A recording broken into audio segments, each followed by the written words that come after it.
Bismillahirrahmanirrahim. Assalamualaikum warahmatullahi wabarakatuh.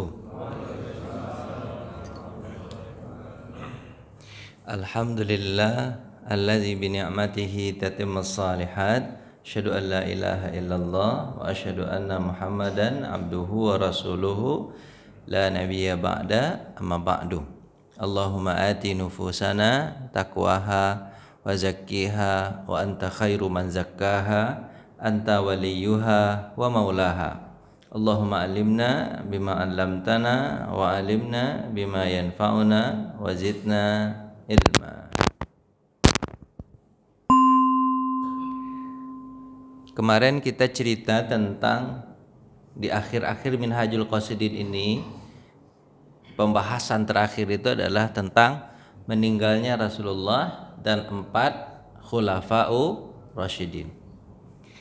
Pertama, kemarin kita sudah cerita tentang meninggalnya Rasulullah sallallahu alaihi wasallam. Inti yang kita bahas kata Aisyah itu, Pak. Apa kata Aisyah? Aku melihat Nabi Muhammad ketika meninggal dunia itu apa, Pak? Ketika meninggal dunia itu susah dan payah, ada sakaratnya. Maka aku tidak ada keinginan untuk meminta kepada Nabi agar aku bisa ringan meninggalnya. Karena meninggal itu semuanya berat. Nabi pun meninggalnya berat. Jadi terima ajalah, gitu Pak ya. Terima ajalah. Tapi itu juga maksudnya meninggal berat, memang berat, tapi ketika Allah ingin kita itu tidak merasakan sakit itu bisa. Makanya Bapak melihat ketika ada orang meninggal dunia itu ada yang senyum. Kenapa? Karena ketika itu Allah perlihatkan kepadanya tempatnya di surga hingga teralihkan sakitnya. Awalnya sakit, kemudian habis itu senyum, teralihkan. Jadi, mengalihkan bisa, tapi sakitnya tetap seperti itu. Tapi dialihkan oleh Allah bisa teralihkan. Kemarin kita udah cerita panjang lebar itu tentang meninggalnya Nabi. Untuk apa Minhajul Qasidin Syarah Mukhtasar I'lamuddin ini di akhir-akhir bab itu ceritakan tentang meninggal? Karena ini akan membuat hati kita menjadi bersih dan lunak. Meninggal itu kan. Ya kalau cerita orang meninggal kan, kemarin harusnya kan pembahasannya ke at-tazkirah, Pak ya. At-tazkirah itu kan pembahasannya memang meninggal aja sih ya semua ya. Tapi ternyata buku itu gimana, Pak? Ada nyambung-nyambungnya gitu. Nyambung-nyambungnya. Minhajul Qasidin Syarah Mukhtasar I'lamuddin itu nanti pembahasan di akhirnya adalah tentang kematian. Padahal kemarin kita sudah bahas habis tuh, Pak, tentang at-tazkirah itu, Pak, tentang kematian. Jadi buku yang kita bahas 2 ini udah selesai ini, Pak. Di akhir-akhir kedua-duanya, Pak. At-tazkirah udah selesai. Nanti kita ganti pembahasannya ke apa, Pak? Kemarin akhir zaman, karena di at-tazkirah di akhir pembahasannya adalah tentang akhir zaman. Kemudian di Minhajul Qasidin ini akhir pembahasannya apa, Pak? Tentang kematian.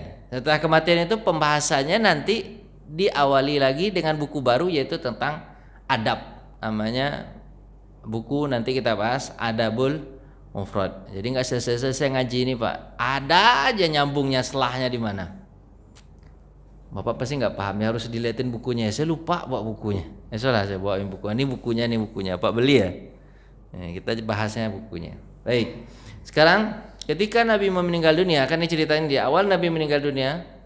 Kemudian yang belum kita ceritakan adalah orang-orang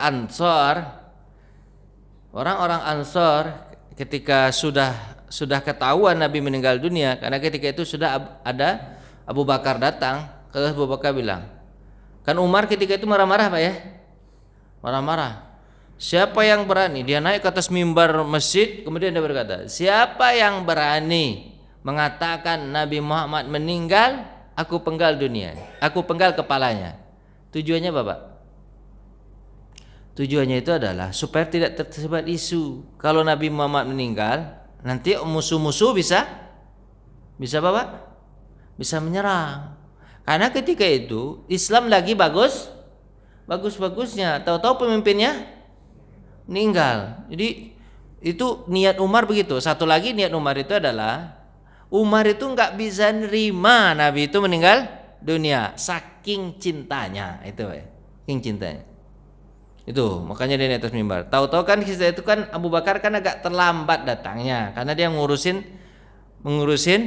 sesuatu di luar kota Madinah. Ketika dia masuk ke dalam rumah, kemudian dia melihat Nabi Muhammad SAW, kemudian dia periksa. Ini kan setelah itu mungkin sudah 1 jam setelah meninggal Nabi kan. Kemudian dia periksa, memang udah ketahuan betul tuh kan orang sudah 1 jam itu meninggalkan udah mulai apa Pak? Aku pucat gitu kan. Kemudian Abu Bakar melihat inna lillahi wa inna ilaihi rajiun. Dia cium Rasulullah SAW sambil menangis. Kemudian dia melihat di luar juga ribut-ribut. Di luar juga ribut. Dia datang kepada Umar dan masalahnya bukan Umar saja Pak yang begitu. Ada juga sahabat-sahabat pendukung Umar. Ya kami juga sambil nyebut pedang. Siapa yang berani mengatakan Nabi Muhammad meninggal dunia, kami penggal lehernya. Ini isu. Dia hanya pingsan, nanti bangun lagi. Karena dulu kan nggak ada ngecek itu ya, dicek. Orang sekarang ke dokter kan ada cek. Abu Bakar, gimana Pak? Abu Bakar keluar, kemudian dia berkata, wahai Umar, tenanglah. Umar, tenanglah. Terus dia mengatakan, siapa yang menyembah kepada Muhammad, ini atas mimbar ya, singkat ceritanya gitu. Siapa yang menyembah kepada siapa? Kepada Muhammad, sesungguhnya Muhammad qad mat, dia sudah meninggal dunia. Tapi siapa yang menyembah kepada Allah, Allah maha hidup. Terus dibacakannya ayat Al-Qur'an itu, Pak. Surat Al-Imran itu apa, Pak? In qalabtum ila aqabikum fatanqalibu khasirin. Itu ya, Pak. Apa itu, Pak ya? Sesungguhnya Muhammad itu hanyalah seorang nabi dan rasul di antara kalian. Sesungguhnya sudah berlalulah nabi-nabi sebelumnya dan mereka juga meninggal dunia. Apakah setelah mereka meninggal dunia, kemudian setelah itu kalian kembali kepada kekafiran? Sesungguhnya kalian termasuk orang-orang yang merugi. Padahal ayat itu Pak turunnya ketika isu Nabi Muhammad meninggal di perang Uhud. Perang apa Pak? Udah lama nggak ayat itu turun Pak? Udah lama. Kapan itu? Tahun ketiga Hijriah. Tapi ayat itu dibacakan oleh Abu Bakar lagi ketika orang begitu Pak. Ketika orang itu. Sesungguhnya Nabi Muhammad itu adalah seorang rasul. Rasulun min qablikum. Sudah ada rasul-rasul sebelum kalian, ayatnya lupa saya. Kemudian apakah ketika ketika Nabi Muhammad meninggal dunia kemudian kalian kembali kepada kekafiran, sesungguhnya kalian termasuk orang yang merugi. Afang qalibitum ila aqabikum fatanqalibu khasirin. Umar ketika mendengar ayat itu dia bertanya kepada sampingnya, memang ayat itu ada dalam Al-Qur'an? Aku baru dengar. Kata siapa? Kata Umar bin Khattab. Seolah-olah ayat itu baru turun. Padahal turunnya sudah apa Pak? Ya, apa kata sahabat? Ya ayat itu ada. Ayat itu ada. Kata sahabat yang lain. Apa kata Umar bin Khattab? Padahal aku hafal ayat itu, tapi lupa. Berarti Pak orang kalau lagi kondisinya lagi nggak bagus tuh Pak, ingat ayat atau nggak ingat ayat Pak? Lupa dia. Seorang ustadz kalau meninggal anak istrinya segala macam Pak, kira-kira diingatkan ayat, ingat ayat atau nggak ingat ayat? Nangis juga atau nggak nangis Pak? Nangis juga, sedih juga. Berarti ingat ayat atau nggak ingat ayat Pak? Disuruh sabar sama Allah. Ingat nggak Pak? Lupa juga. Maka wajib ada orang yang mengingatkan. Umar itu keadaannya. Akhirnya itu kan, baru Umar sadar, kemudian dia menerima meninggalnya Nabi Muhammad SAW. Ini kita belum cerita sampai situ Pak ya. Kemudian terakhir itu kan, gak cerita orang Ansar melihat keadaan sudah begitu, mereka niatnya baik sebenarnya. Mereka tidak mau Madinah khususnya ini, Madinah tidak ada pemimpin. Maka mereka berkumpul di Saqifah Bani Sa'idah, ya kan? Kumpul di situ. Ini bisa jadi tempat perkumpulan Bapak. Kalau lihat kalau Saqifah Bani Sa'idah itu sebelah kirinya Bapak, sebelah kiri masjid tapi arah ke belakang. Di sana tuh ada masih ada itu Pak, Saqifah Bani Sa'idah itu. Ada korma-kormanya sedikit Kalau Bapak lihat ini, kalau ini apa Pak? Apa namanya itu Pak? Mekabila apa tuh? Mihrab Pak. Nanti arah ke belakang itu ada nomor pagar 326. Sebelah sananya itu kan Bapak lihat tuh ada kurma-kurma sedikit itu Pak. Kurma-kurma sedikit Pak. Memang ini masih dipelihara. Itu adalah perkumpulan orang Ansor. Namanya Bapak? Sakifah Bani Sa'idah, kayak gitulah. Kalau kita kayak apa ya? Ya gitulah. Kayak pos ronda gitu. Mengumpul-kumpul. Mereka berkumpul di sana. Kemudian mereka memikirkan siapa yang menjadi pengganti Nabi Muhammad SAW sebagai pemimpin di Madinah. Akhirnya mereka sepakat mengangkat siapa Pak? Sa'ad bin Ubadah. Sa'ad bin Ubadah itu pemimpin kota apa Pak? Memang mereka tertua, dia tertua terdiri karena dia yang pertama dulu masuk Islam gitu. Orang yang pertama masuk Islam, Sa'ad bin Ubadah. Ada Sa'ad bin Rabi, ada Sa'ad bin Ubadah, ada Sa'ad bin Abi Waqqas gitu ya. Banyak namanya Sa'ad itu Pak. Kalau Sa'ad bin Abi Waqqas itu sahabat Nabi itu dari mana Pak? Dari Makkah itu. Kalau Sa'ad bin Rabi itu orang Madinah itu. Tapi ini Sa'ad bin Ubadah. Nah, diangkat Sa'ad bin Ubadah. Kamu yang lebih hebat di antara kamu. Kemudian dikabarkan kepada para sahabat yang sibuk ketika itu, orang-orang Muhajirin sibuk di mana Pak? Di mengurusi jenazah Nabi Sallallahu Alaihi Wasallam, maksudnya sibuk di tempat Nabi Muhammad tinggal. Kemudian dikabarkan bahwasanya apa tuh orang-orang Ansar sudah milih apa pemimpin. Apakah kalian tidak ikut? Akhirnya Rasulullah SAW, akhirnya apa tuh Abu Bakar, wah begitu. Kemudian disuruhlah Abu Bakar datang, Umar dan Abu Ubaidah al-Jarrah. Ada bertiga datang ketika itu. Orang apa Pak? Orang Muhajirin bertiga datang situ. Datang mereka bertiga, kemudian menanyakan apa yang kalian lakukan. Kami ingin Madinah tidak kosong dari pimpinan. Kemudian apa katanya? Kata kan nih. Terus Umar ketika itu mau ngomong nih Pak. Umar mau bicara. Ditahanlah oleh Abu Bakar. Apa kata Bakar? Duduklah Umar. Sabarlah. Apa tuh? Sabarlah Umar. Duduklah. Biar aku yang bicara. Karena ketika itu kondisinya Umar lagi apa Pak? Labil kan. Duduklah Umar. Kemudian akhirnya Abu Bakar lah yang bicara. Apa kata Abu Bakar? Demi Allah kata Abu Bakar. Mungkin membacakan ayat Quran kan? Innal muhajirina, sesungguhnya orang-orang muhajirin itu dan orang Ansor disebutkan gitu kan? Lebih utama gitu disebutkan ayatnya, saya lupa Pak. Lebih utama ketimbang orang Ansor. Disebutkan itu Pak. Orang muhajirin itu lebih utama daripada orang Ansar. Itu ayatnya itu. Kemudian ditambah dengan hadis Nabi. Karena Nabi pernah berkata, apa kata Nabi? Al-amiru minal Quraisy wal wizara'u minal Ansar. Itu kata Nabi. Pemimpin itu dari orang Quraisy, sementara menteri-menterinya orang Ansar. Nah, itu ayat hadis disebutkan satu, kemudian ayat disebutkan satu, kemudian hadis disebutkan oleh Abu Bakar. Terus Abu Bakar berkata begini. Tapi kata Umar dalam hatinya, sesungguhnya sebenarnya kalau aku bicara tadi, aku bicara seperti Abu Bakar. Seperti itu rencana. Cuman yang terakhir ini, ketika Umar bicara, apa katanya? Di samping kiriku ada Umar bin Khattab, di samping kananku ada Umar bin Khattab. Gitu-gitu ya. Di samping kiriku ada Abu Ubaidah al-Jarrah. Mereka ini orang yang terbaik dari sahabat Nabi Muhammad sallallahu alaihi wasallam. Silahkan kalian pilih di antara dua orang ini. Itu kata siapa Pak? Kata Abu Bakar. Apa kata Umar dalam hatinya? Demi Allah, dari awal perkataan Umar tadi aku suka semua, kecuali yang terakhir itu aku paling tidak suka. Perkataan apa yang terakhir Pak? Pilihlah di antara mana? Dua orang ini, Umar bin Khattab dan Abu Bakar. Apakah Abu Bakar mengajukan diri gitu Pak? Enggak. Dia mengajukan Umar sama.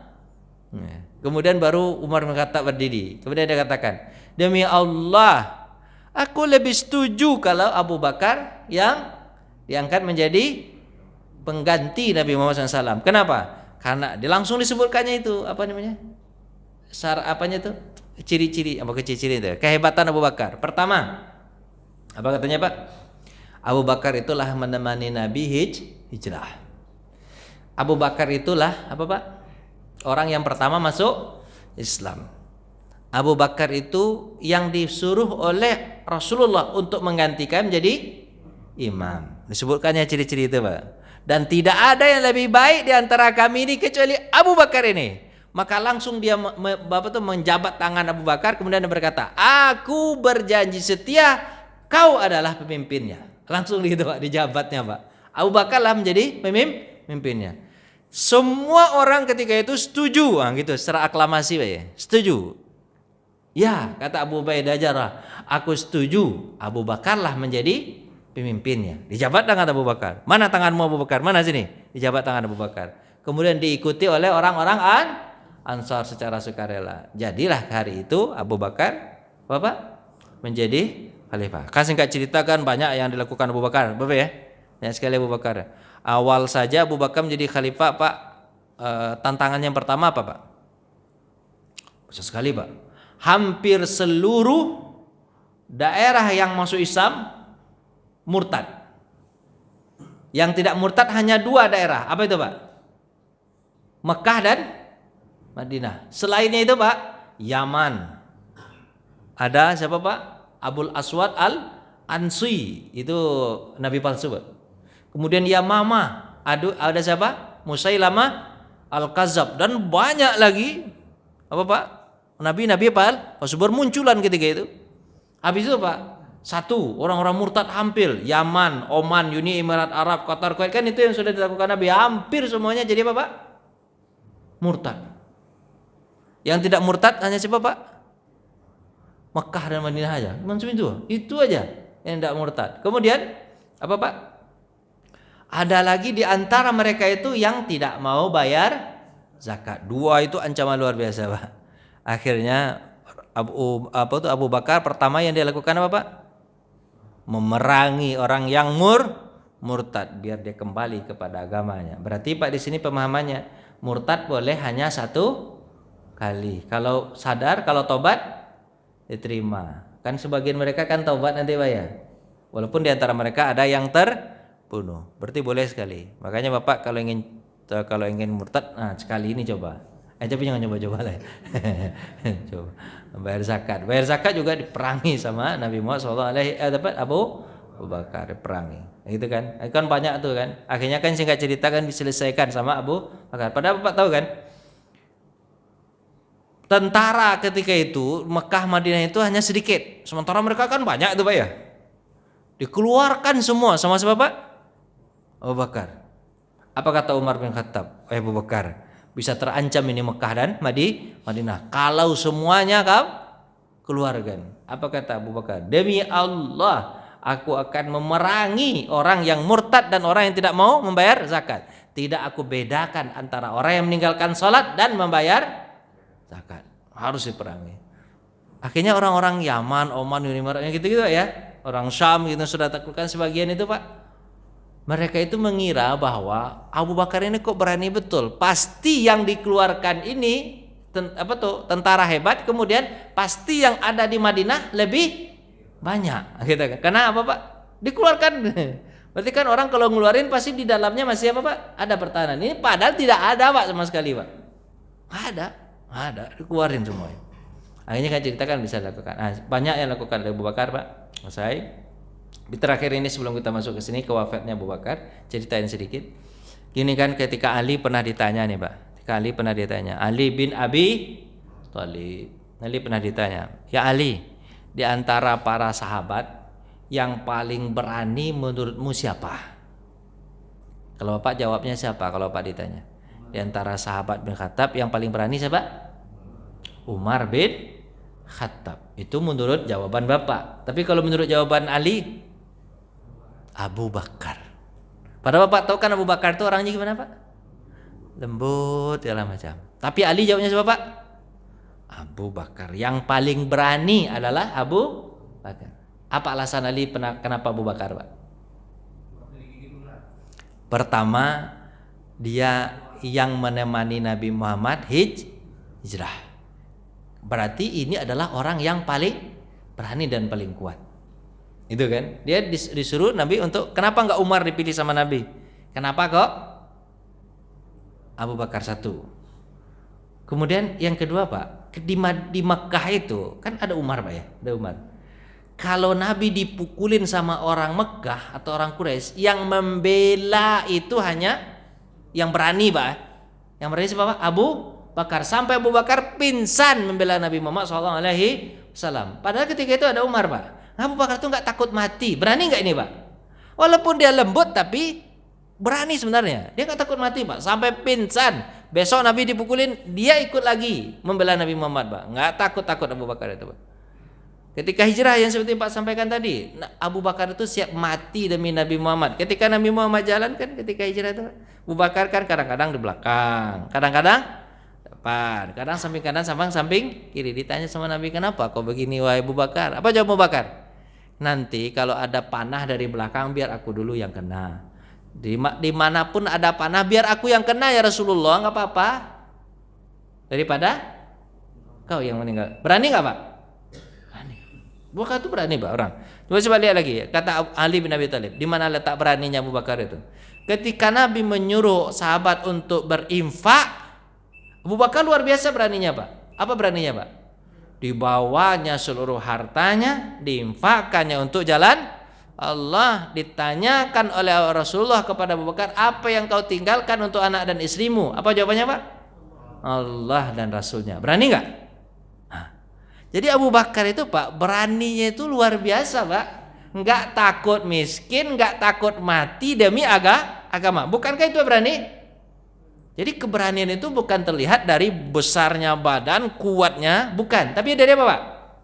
Hati.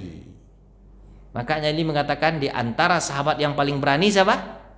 Dialah Abu Bakar Siddiq. Karena dia tidak takut apa-apa. Itu hebatnya. Makanya Abu Bakar itu Pak adalah orang yang terbaik. Walaupun kelihatannya begitu-gitu Pak, tapi sebenarnya berani. Pak lihatlah debat sekarang, siapa yang paling berani? Kan Bapak nggak dengar ya ngomong saya terakhir ini? Nggak dengar ya? Ya nggak apa-apa lah, nggak dengar nggak masalah. Lanjut aja ke sini Pak.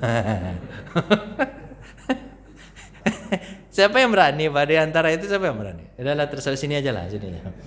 Jadi berani itu terlihat bukan dari kerasnya omongan. Tadi dari mana Pak? Hati. Mau mengungkapkan kebenaran. Lanjutlah Pak. Lanjutnya nih. Terakhir nih Pak.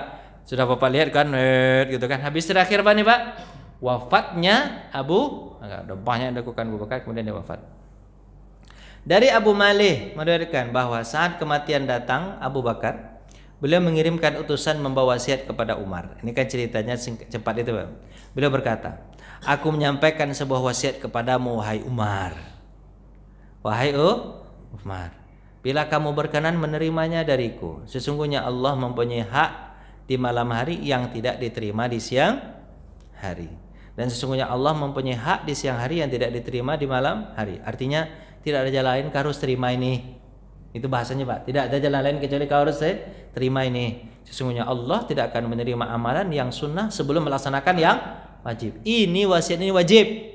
Bahasanya. Ini wasiat ini atau apa? Wajib menerima. Bahasanya agak paksa itu, cuman agak apa Pak ya? Agak gitu ya. Terus Pak, ini Bapak tahu kan kenapa Abu Bakar itu meninggal? Nih lanjut gitu loh. Tidaklah engkau tahu bahwa Allah menurunkan ayat yang mengandung harapan bersama dengan ayat yang mengandung seditan. Artinya apa? Aku berharap betul walaupun ini wajib tapi aku berharap gitu. Terus dan ayat yang mengandung kesulitan bersama dengan ayat innamal usri yusra maksudnya Pak. Setiap ada maksudnya aku meninggal nih pasti ada hikmah dan kebaikannya kayak gitu Pak. Jadi enggak semuanya sedih-sedih semua enggak gitu kan. Hal ini bertujuan agar manusia selalu berharap dan takut kepada Allah. Jadi jangan terlalu putus asa, gitu kan? Tidak membinasakan dirinya serta tidak memohon kepada Allah pada sesuatu yang tidak benar. Jika engkau menjaga wasiatku ini, maka tak ada satu pun yang paling engkau senangi dari hal yang gaib kecuali kematian. Jadi kalau kau jaga wasiatku ini, kau tetap dalam kondisi ini, baik-baik saja kau terima ini, itu bahasanya itu Pak. Kau terima ini, tunggu kau mati kau masuk surga. Itu bahasanya gitu Pak. Jadi ini yang aku wariskan kepadamu ini yang terbaik nih. Maksudnya ini pahalanya besar nih. Pahalanya besar ini. Tunggu jalani aja ini, tunggu mati kau masuk Kan jadi pemimpin itu pahalanya besar atau kecil, Pak? Besar pahalanya itu. Dia bisa bikin peraturan semua orang wajib sholat, ya sholat semua. Semua orang wajib ini, semua kan gitu kan. Terus peraturan itu besar kepalanya, tapi dosanya besar juga. Kalau dia suruh orang bermaksiat semua, dosa besar. Tapi karena Abu Bakar tahu nih umatnya orang baik, terima ini pahala besar. Tunggu mati kau masuk. Wah, itu bahasanya gitu, Pak. Jika engkau menyia-nyiakan wasiatku ini, maka tidak ada satupun yang paling kau benci dari hal yang gaib kecuali kematian. Sama kan? Jadi kalau kau wasiat kemudian kau jadi orang biasa aja, kau biarkan rakyat ini terlantar. Ini bahasanya. Kau biarkan rakyat terlantar, maka nanti kau mati masuk neraka kau. Karena aku lihat kau yang terbaik di antara sahabat. Tapi kalau sahabat itu ngerti, Pak, bahasa ini ngerti. Kalau Bapak kalau dibaca begini Bapak ngerti nggak, Pak? Nah, agak susah kan kalau nggak saya pahamkan. Nah, bahasanya gitu, Pak. Kalau kau tak terima, yang paling kau benci adalah kematian. Artinya apa? Kau biarkan mereka dalam keadaan tak berpemimpin, kau adalah yang terbaik. Wah, itu bahasanya, Pak. Bapak kalau merasa yang terbaik, kemudian Bapak mengajukan diri sebagai Bapak pemimpin, tidak mengajukan diri sebagai pemimpin, berarti dosa besar, Bapak. Saya merasa saya orang baik, cuman saya nggak berani. Cuman baik aja nggak apa, Pak. Baik aja tidak cukup. Harus apa, Pak? Harus berani juga. Baik aja nggak cukup. Berani juga tidak cukup kalau tidak baik. Jadi dua-dua itu harus menyatu. Baik juga, berani juga. Engkau pasti akan melakukannya, gitu kan? Betul. Ada yang berkata, manakala ini saya ceritakan yang di atas ini, Pak. Sini. Sebenarnya nih pemahamannya, Pak. Ini belum sampai sini. Sebenarnya, Pak, Abu Bakar itu meninggal karena apa? Ada dua riwayat ketika itu dan sulit untuk bukan memastikannya, tapi riwayatnya ada sahih kedua-duanya. Yang pertama, Abu Bakar itu meninggal gara-gara diracun oleh orang Yahudi. Jadi Yahudi memberikan Abu Bakar itu madu, apa, Pak? Madu yang sudah dicampur sama racun. Dan Abu Bakar itu minum berdua dengan namanya Attab bin, lupa saya namanya Attab. Siapa namanya, Pak? Attab namanya. Attab ATTAB gitu. Attab berdua. Dia adalah seorang dokter sebenarnya, Attab ini. Dia ikut minum berdua nih, minum madu berdua sama Bapak Abu Bakar. Dia tahu, setelah dia minum dia merasakan ada beda madunya, apa, Pak? Beda madunya. Kemudian dia berkata, Abu Bakar tahan Abu Bakar, ini madunya beracun. Akhirnya Abu Bakar, Bapak, tidak minum, tapi sudah masuk.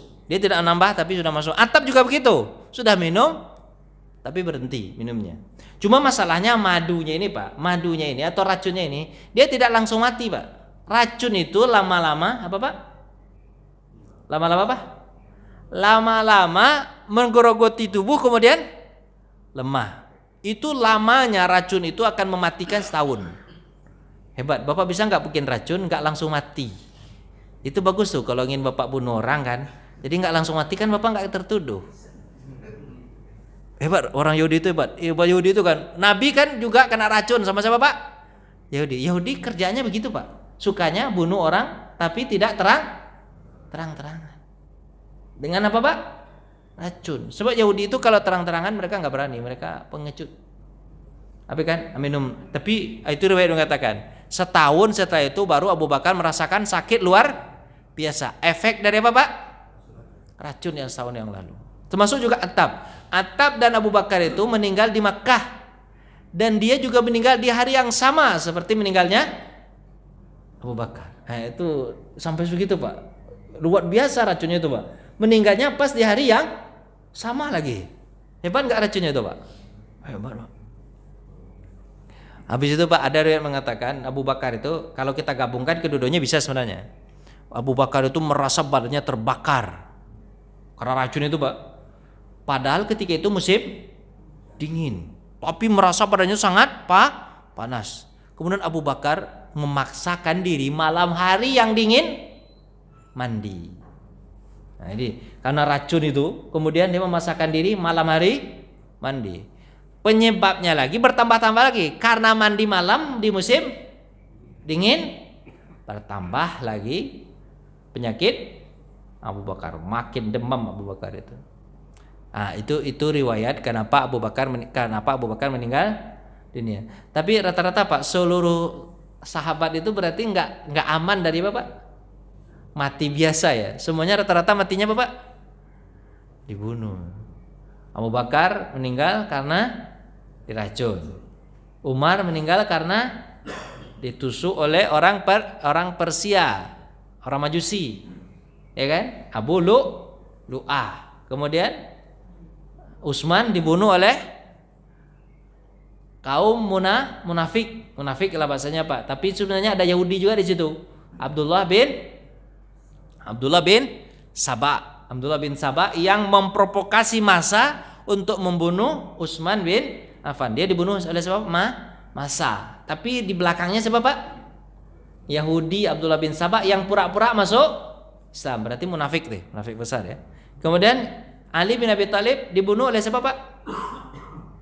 Abdullah bin Muljam. Atau Abdullah bin Muljam?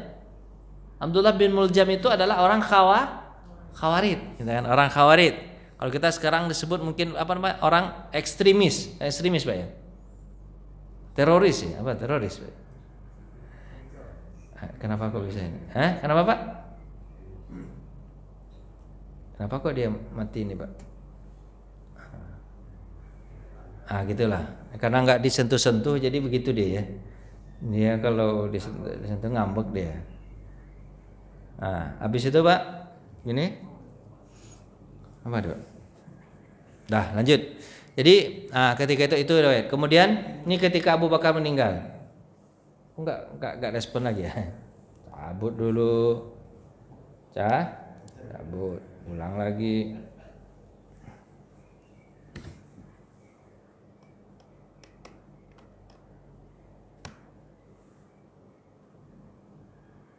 Mudah-mudahan nanti ya respon ya kan.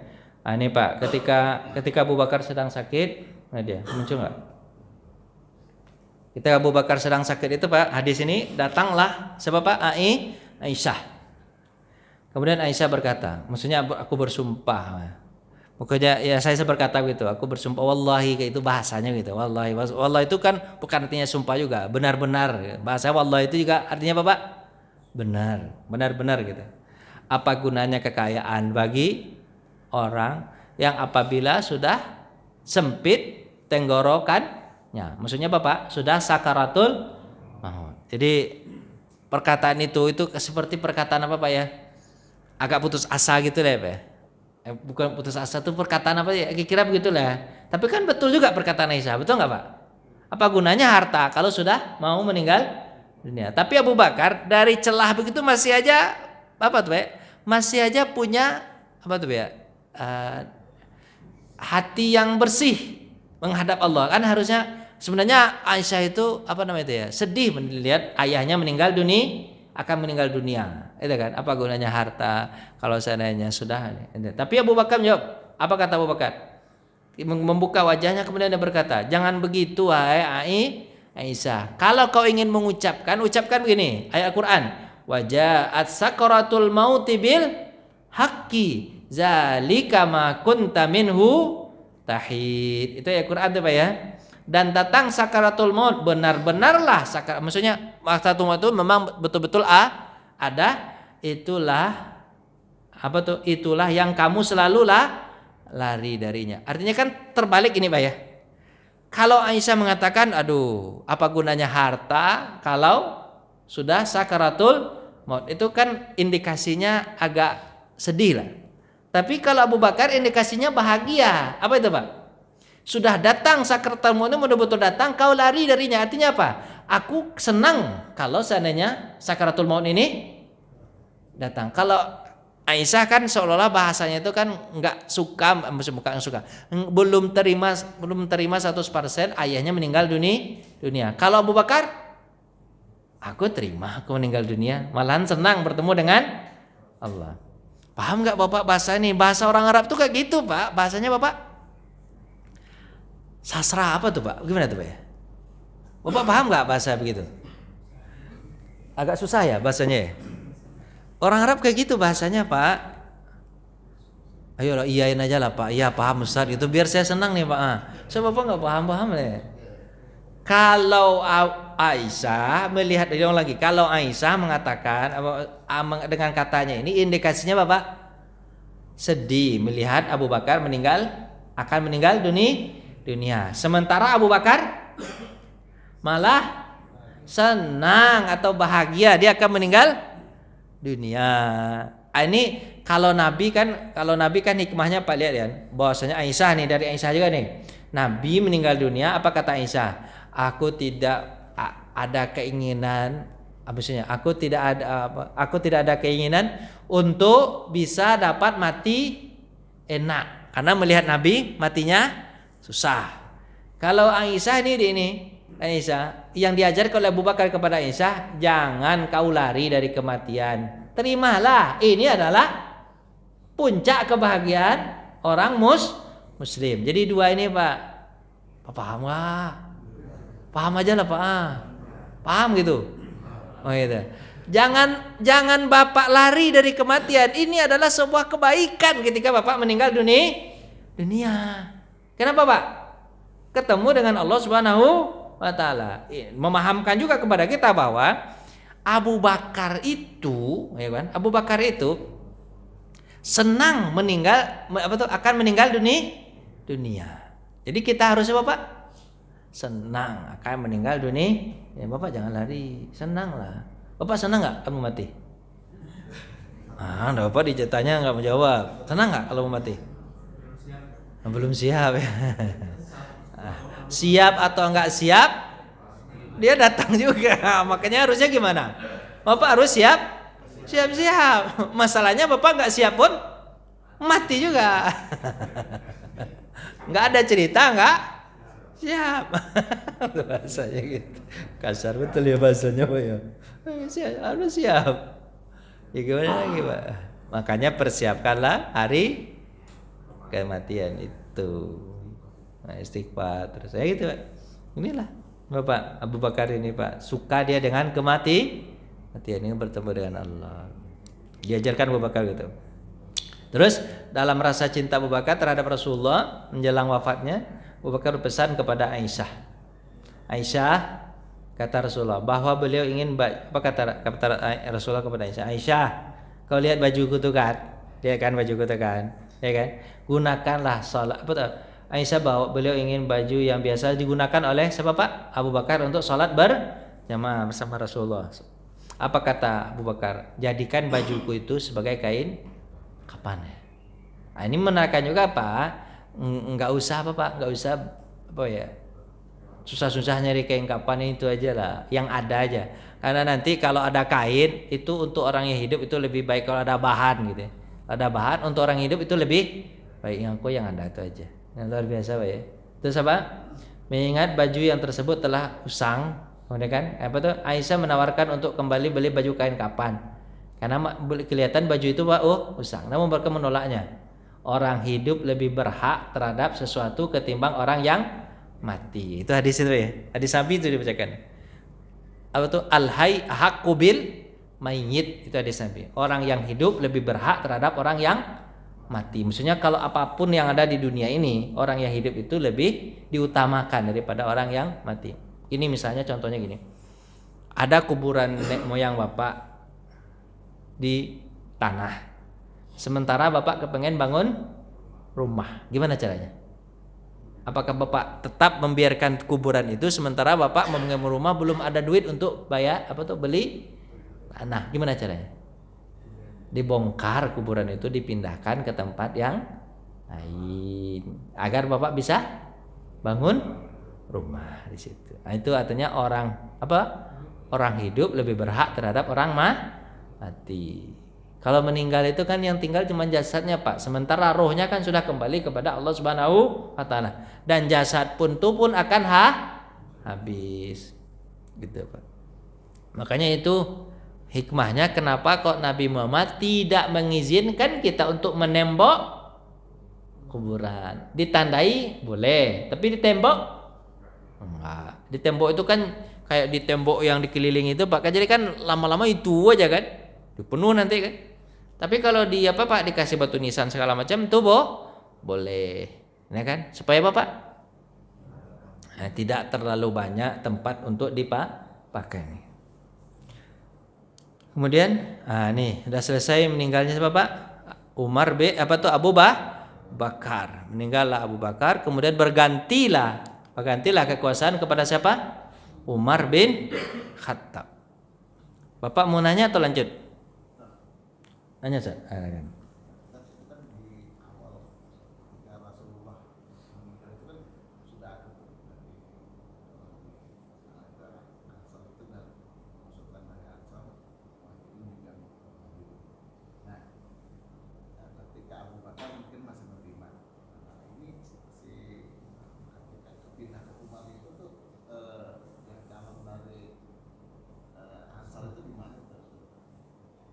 Sa'ad bin Ubadah ya.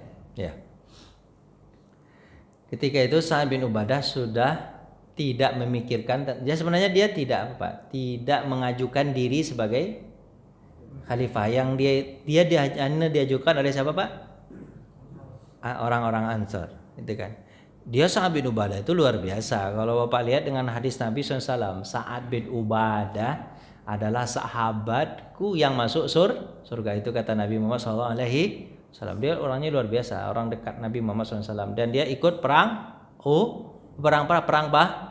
Kalau perang Badar Pak, ikut perang Badar, alumni Badar itu luar biasa. Pokoknya Nabi Muhammad SAW sangat banyak memuji Sa'ad bin Ubadah. Ketika Nabi di perang Badar itu Pak, kan apa kata Nabi? Kan mereka nggak ingin nggak ingin musuh datang, tapi tahu musuh datang. Ditanya termasuk kepada Sa'ad bin Ubadah, Sa'ad, apa pendapatmu tentang musuh datang? Kita kembali pulang meninggalkan mereka atau hadapi? Apa kata Sa'ad bin Ubadah? Luar biasa. Ya Rasulullah, kemanapun kau perintahkan, kami patuh. Kau suruh kami daki gunung, kami daki gunung. Kau suruh kami nurun, itu ada nyanyinya itu. Ada menembak. Kau suruh kami masuk ke lautan, kami masuk ke lautan. Asalkan itu perintah darimu, perintahkan kami pergi. Pokoknya Rasulullah, kalau perintahkan kami untuk perang, kami perang walaupun sampai mati. Terus dia mengusulkan, ya Rasulullah, perang ini akan berkecamuk luar biasa. Ya Rasulullah, kami buatkan kau tenda di sini, dan satu kuda yang cepat larinya. Kemudian apa lagi Pak? Dan satu teman, maksudnya temannya adalah Abu Bakar, menemani kau di sini.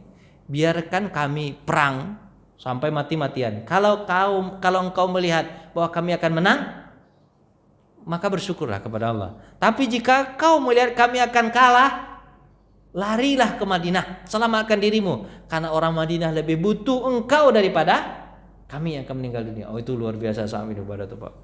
Tapi alhamdulillah umurnya panjang. Tapi keikhlasan Nabi memuji-muji sahabat. Jadi sebenarnya kalau sahabat itu Pak, kalau untuk masalah kepemimpinan itu mereka nggak terlalu berharap Pak. Beda dengan orang sekarang. Pak. Saya nggak butuh kepemimpinan. Ya, Bapak nih kalau saya menyindir begitu, Bapak udah marah aja, Bapaknya jangan marah-marah, biasa aja. Nyindir dikit boleh nggak Pak ya? Boleh, sorry ya Pak ya. Sedikit aja Pak nyindirnya Pak. Sabar ya Pak ya, kalau Pak beda pilihan ya saya sorry ya Pak. Udah sama di sana nanti. Kelahi pula Bapak nanti. Habis itu Bapak akan cerita lupa saya jadinya. Kita kalau menghina orang itu dia lupa kita jadinya. Orang. Jadi Pak, kalau Bapak tanya tadi kenapa Sa'ad bin Ubadah tidak muncul lagi gitu kan? Kenapa dia nggak nyalonkan lagi? Biasanya kan nyalon bisa 4 kali tuh Pak ya. Ini nggak mau nyalon lagi. Kenapa Pak?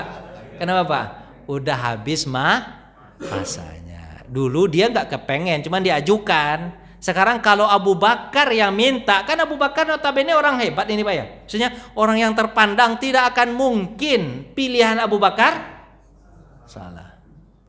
Nah kan dari kalimat-kalimat Abu Bakar itu kan, hai Umar, gitu kan bahasanya itu kan. Umar nggak ada kata lain kecuali nerima. Memang kata tadi menerima. Dan surat itu sudah diketahui oleh orang banyak untuk Umar bin Khattab. Karena sahabat juga mengira bahwa tidak ada yang lebih layak menggantikan Abu Bakar kecuali Umar bin Khattab. Ya bagaimana? Maksudnya kalau kita baca hadis-hadis Nabi yang lain, mana banyaknya untuk Umar atau daripada Sa'ad bin Ubadah? Pada Umar lah. Benar kan Pak ya? Umar luar biasa. Makanya sahabat itu Pak memilih pemimpin itu bukan berdasarkan dinasti, tapi berdasarkan Pak kan nambah lagi dia. Bukan dinasti, tapi berdasarkan keislaman atau keimanan. Ya, ini mah paling bagus. Tapi Abu Bakar cawe-cawe gak nih Pak ya? Cawe itu Pak ya, cawe itu Pak. Teman cawe-cawe untuk kebaikan, betul nggak Pak ya? Ya, untuk kebaikan itu. Bukan untuk dinas. Kalau itu keras-keras sedikit saya. Ya bapaknya namanya mancing-mancing kan dinasti. Tapi memang betul. Ya Pak, saya Pak. Enggak apa-apa Pak. Ya, lanjut Pak. Apakah para sahabat dan Nabi kita Muhammad SAW itu punya hobi atau kesukaan? Apa tuh? Maksud Bapak tanya itu ya? Iya. Ada nggak hobinya mereka tuh apa? Hobi itu misalnya kayak Bapak main bola atau apa gitu?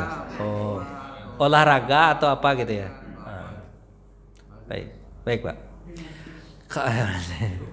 Pak, hadis Nabi itu mengatakan ini kita sebagai orang Muslim harusnya ikut sama Nabi Pak ya. Al Muslim apa tuh? Min husni islamil mar'i tarkuhu mala ya'nihi. Sebenarnya itu sih konsepnya itu. Sebaik-baik Islamnya orang itu adalah meninggalkan sesuatu yang tidak berguna. Jadi hobi Nabi itu semuanya berguna. Apa hobi Nabi Pak? Yang paling dihobikan oleh Nabi Muhammad itu adalah sholat. Itu hobi Nabi Pak. Itu olahraga Nabi itu Pak. Olahraganya. Bapak hobi nggak sholat Pak? Jadi hobi. Beda ya kita ya. Hobi kita kadang-kadang nggak berguna Pak. Serius Pak. Padahal umur kita pendek Pak. Umur kita pendek. Perjalanan kita panjang. Kan itu rata-rata perkataan Ali bin Abi Thalib. Umur kita pendek. Perjalanan kita panjang. Jangan cari hobi-hobi yang tidak mempersiapkan kematian itu. Gimana tuh Pak? Bapak kalau kerja, Bapak kan kita menganggap bahwa sholat itu jadi Bapak kewajiban kan? Jadi beban. Kalau Nabi bilang apa? Hobi. Ya Bilal, arihni bis shalah. Wahai Bilal, hibur kami. Kan biasanya hobi itu kan sifatnya menghibur kan? Hibur kami dengan apa Pak? Salat. Waja'alni qurrata aini fis shalah, kata Nabi. Kemudian Allah menjadikan dalam hatiku qurratu ain, sesuatu yang membahagiakan aku adalah salat. Kalau kita kan membahagiakan kita kan anak dan istri kita Pak. Tapi kalau Nabi apa Pak? Jadi hobi Nabi sholat Pak. Olahraga Nabi? Bapak cobalah, bisa nggak kira olahraga Bapak itu? Alhamdulillah. Mudah-mudahan begitu ya. Itu hobinya itu Pak, hobinya. Kalau kalau Abu Bakar, hobinya apa? Abu Bakar Pak. Abu Bakar itu hobinya menyembunyikan kebaikan. Itu hobinya Pak. Pokoknya Abu Bakar itu tidak ada hari kecuali datang ke rumah orang yang miskin, kemudian dia masakkan, dia segala macam, bantu orang, itu hobinya Pak. Makanya Pak, ketika Umar bin Khattab, ketika Abu Bakar meninggal kan, ditanya kepada Aisyah, semua yang dilakukan Abu Bakar kasih tahu kepada aku. Kata Abu Bakar, kata Umar, kata Aisyah, apa yang dilakukan oleh Abu Bakar kan kau semuanya tahu, karena kau dekat dengan Abu Bakar. Tapi ceritakan kepadaku sesuatu yang disembunyikan oleh Abu Bakar menjadi hobinya apa? Yang menjadi hobinya apa? Apa kata Aisyah? Dia tidak ada hari-harinya kecuali dia diam-diam membantu orang lain. Siapa yang dibantunya? Disebut sama Pak? Sama siapa? Aisyah. Si Anu. Ternyata banyak yang dibantunya Pak. Si Anu. Padahal orang sahabat-sahabat yang dekatnya nggak tahu. Jadi hobi Bapak satu lagi apa Pak? Bantu orang lain, tapi orang lain nggak tahu. Bisa menjadi hobi nggak itu? Hobi bantu orang. Bisa juga ya, mudah-mudahan bisa. Jadi gitulah kira Pak. Jadi sahabat itu Pak, hadisnya terkenal. Lanjut Pak, maaf Pak. Ya, salam.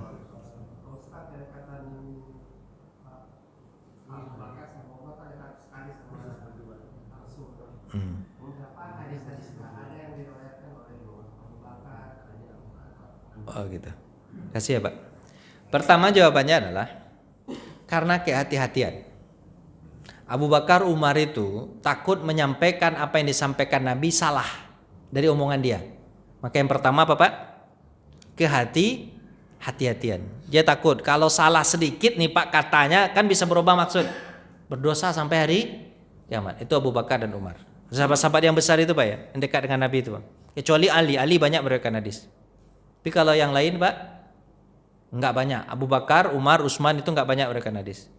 Terus yang kedua Pak, mereka sudah disibukkan dengan urusan sosial atau masyarakat, perang atau itu disibukkan Pak. Jadi enggak konsentrasi kepada pendidikan. Jadi ada orang Pak konsentrasi ke sini, pendidikan kurang gitu ya. Jadi enggak konsentrasi untuk menimba hadis Nabi Sallallahu Alaihi Wasallam. Mereka konsentrasinya kan karena dia kaki tangan Nabi, kan kaki tangan Nabi. Kadang disuruh sana, suruh sini, suruh sana, suruh sini kan itu kan, sibuk itu, gitu kan. Nah, kemudian dua itulah alasan paling akuratnya menurut ulama kenapa kok Abu Bakar, Umar, Utsman itu tidak banyak meriwayatkan hadis kecuali Ali bin Abi Thalib karena Ali konsentrasi pada apa Pak? Kalau dia nggak perang, belajar, gitu kan? Gitu ya. Sementara Nabi lebih membutuhkan Abu Bakar, Umar itu berada di sampingnya mengenai gitu kan. Jadi sahabat itu punya peran sendiri-sendiri Pak untuk apa? Kemajuan Islam. Terus pertanyaannya, satu lagi sebenarnya itu keutamaan sahabat yang lain tentu diberikan kepada yang lain. Kalau mereka semua yang dapat, yang lain ada apa bagi? Itu pembagian dari Allah tuh Pak, hikmahnya aja. Kenapa kok Abu Hurairah? Kenapa Abdullah bin Abbas? Kenapa kok ini? Ada jawabannya hikmahnya. Yang kedua adalah Abu Bakar, Umar, Utsman itu dia masuk Islam dalam kondisi lagi apa Pak? Bergejolak atau tidak aman. Makanya mereka enggak terlalu sibuk tentang itu. Sementara Abu Hurairah, Abdullah bin Abbas gitu ya. Abdullah bin Umar, anak Umar bin Khattab itu ya, Abdullah bin Umar, Aisyah yang macam itu. Mereka itu kondisinya relatif aman. Jadi mereka lebih banyak nimba ilmu. Jadi intinya gitu Pak. Orang kalau aman gampang belajar. Tapi kalau nggak aman, gimana cara mau belajar? Nah, jadi intinya Pak sebenarnya membagi-bagi tugas satu. Yang kedua Pak hikmahnya kondisi pertama takut, kemudian kondisinya untuk apa tuh ya? Untuk kondisinya ketika Abu Bakar Umar tidak aman. Kalau ini aman. Nah, jadi kira-kira begitu Pak ulama menjelaskan begitu. Allahu a'lam. Ya kan sampai di sini aja kalau Pak tanyalah. Biar bahasanya nggak habis nanti kan kita pindah cepat. Ini kan Umar mengatakan belum nih, Pak. Jadi Pak wasiat Abu Bakar tadi Pak, itu kan Abu Bakar untuk Umar. Ya. Waktu itu kan Abu Bakar kasih hartanya semua. Umar cuma separuhnya. Itu dia makan gimana ya Ustaz Abu Bakar ini? Siapa? Abu Bakar. Abu Bakar. Abu Bakar itu luar biasa, bukan hanya dia yang imannya kuat, keluarganya juga imannya masuk anak-anaknya. Enggak Pak, ini yang gini, habis duit besok cari lagi. Kalau untuk sedekah habis-habisan. Nah, untuk sedekah habis-habisan. Kalau kita beda Pak, untuk resepsi habis-habisan. Habis resepsi utang-utangan. Kalau Abu Bakar enggak begitu Pak. Dia itu untuk apa Pak kebanyakannya? Sedekah. Terus dia kan bisa meyakinkan Nabi Muhammad. Dia bilang apa Pak? Aku tinggalkan untuk keluargaku Allah dan Rasulnya. Pasti mereka tidak disia-siakan. Hampir mirip keimanannya dengan siapa Pak? Ibrahim dan Hajar. Kan Ibrahim meninggalkan Hajar enggak ada apa-apa. Aku tinggalkan engkau bersama Allah. Apa jawaban Hajar? Kalau engkau tinggalkan kami bersama Allah, Allah tidak akan pernah menyia-nyiakan. Padahal tidak ada apa-apa. Tapi pernahkah apa dengar Abu Bakar dan anak-anaknya mati kelaparan? Enggak. Kenapa? Allah tetap kasih. Tapi rasanya itu ada Ibrahim juga berketawa lagi. Kenapa Pak? Sampai menangis tapi meninggalkan. Iya, sampai menangis. Itu wajar. Kenapa Pak? Berpisah dengan keluarga kan nangis Pak ya. Biasalah. Kalau enggak menangis ketawa-ketawa itu beda. Itu enggak ada hati. Aku tinggalkan kau di sini, mati kamu ya, matilah ya. Itu kan enggak enak gitu Pak. Itu wajar. Menangis tapi apa Pak? Menangis tapi apa? Rela menerima. Boleh enggak Bapak kalau istri Bapak meninggal dunia, kemudian Bapak nangis? Boleh enggak? Boleh. Tapi harus rela, nggak boleh tidak nangis juga. Beda kalau seandainya istri bapak meninggal dunia, bapak ketawa-ketawa dia mati. Itu beda itu, Pak. Itu senang hati, nggak bisa. Itu Pak manusiawi Pak aja, tapi yang penting hati. Maaf ya, candanya begitu. Ada lagi Pak? Cukup ya? Udah dibuka itu pintunya tuh. Nah, jadi meninggallah Abu Bakar digantikan oleh siapa Pak? Umar bin Khattab. Besok insya Allah kita akan cerita tentang Umar bin Khattab. Ada sesuatu hikmah lagi yang saya lupa nih, penting banget. Cuman saya lupa. Saya sudah nyari dari tadi Pak. Nggak dapat nih ketemu dia nih Pak. Oh ya, besok aja Pak ya kalau ketemu ya. Nah ketemu dia pada otak saya nih Pak. Kemana perginya tuh? Nah nanti aja lah Pak ya. Mudah-mudahan apa yang kita sampaikan bermanfaat. Intinya adalah Abu Bakar itu adalah orang baik. Kemudian beliau rela meninggal dunia. Ya. Jadi hadisnya itu dari Aisyah tadi, lihatnya hikmahnya Nabi begini kan. Kemudian Abu Bakar hikmahnya apa Pak? Abu Bakar rela meninggal dunia malah bertemu dengan Allah. Gitu kan ya. Walaupun diracun tapi intinya Pak Abu Bakar ketika diracun mencari orang yang meracun enggak Pak? Dibiarin sama Abu Bakar. Kenapa? Karena masanya juga sudah lama. Berapa lamanya? Setahun. Lama sekali. Ya dibiarkan aja. Dah begitu Pak ya, mohon maaf. Kita tutup dengan baca hamdalah. Alhamdulillahirabbil alamin. Raqatul majlis. Subhanakallahumma bihamdika asyhadu an la ilaha illa anta astaghfiruka wa atubu ilaik. Assalamualaikum warahmatullahi wabarakatuh.